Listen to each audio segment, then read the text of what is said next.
As I said before, we're in a garden here in Tahlequah. It's late October, and this garden has seen its better day. We're not going to even say whose garden it is or any of that. I talked to the lady about filming this, and she said, "You're going to use me as a bad example, aren't you?" I said, "Well, yeah, we are, but everybody is a bad example." So one of the things that we want to talk about today is winterizing your garden. More than that, probably preventing disease from your garden for the next spring should be the title of this, because we look at these plants, they've seen their better day. There's a lot of leaves that have already fallen off these tomato plants. They've landed on the ground, and they've got the perfect environment from now until they get ready to attack the tomato plants seedlings next year, to overwinter on these and just really do what they need to do. We rotate our garden because we have so many diseases that are already in the ground, and so what we want to do is minimize that. By doing that, we need to winterize our garden.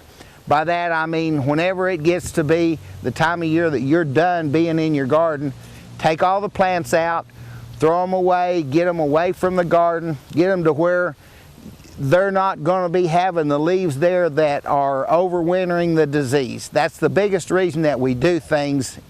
There are others that we'll cover in this program, but the biggest reason we want to do is get the leaves away from the garden so that they don't overwinter pathogens. Now, we might talk a little bit about these plants here. You know, there's still some tomatoes on them, and we just can't hardly stand to give up something like that. But you got to think about it. The soil temperature is down to about 45, 48 degrees now. You've got a lot of other things competing with them, so these tomatoes are really not going to be the tomatoes that we remember from July. You know, June and July, when the ground temperature is warm, that plant is able to extract those nutrients, put them in that tomato plant, and you really have something good to taste. They're probably going to take a long time to mature.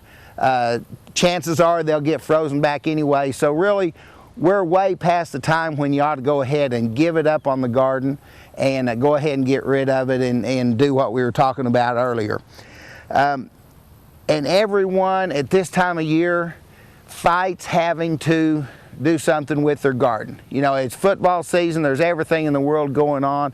Played in this garden all spring and summer, and so you just really want to get away from it, but that is a real mistake where a lot of gardeners shoot themselves in the foot by not taking care of business at the proper time. So ever since I've been in this county, I've been preaching to do what we're talking about today, and so this is just another example that I hope when we get done you'll be a little bit more enthused maybe about taking care of business.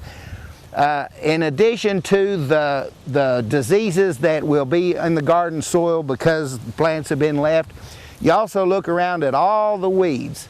And weeds are just like everything else. At the end of the summer, they have kind of matured their seed and they're ready to drop them, so they'll be ready to be there for you next spring. So there are just a lot of reasons: weeds, diseases, just overall getting it done before it gets too cold. I know we all look out and see that garden in January and think, boy, it's too cold to get out there then, and I'll agree with you then.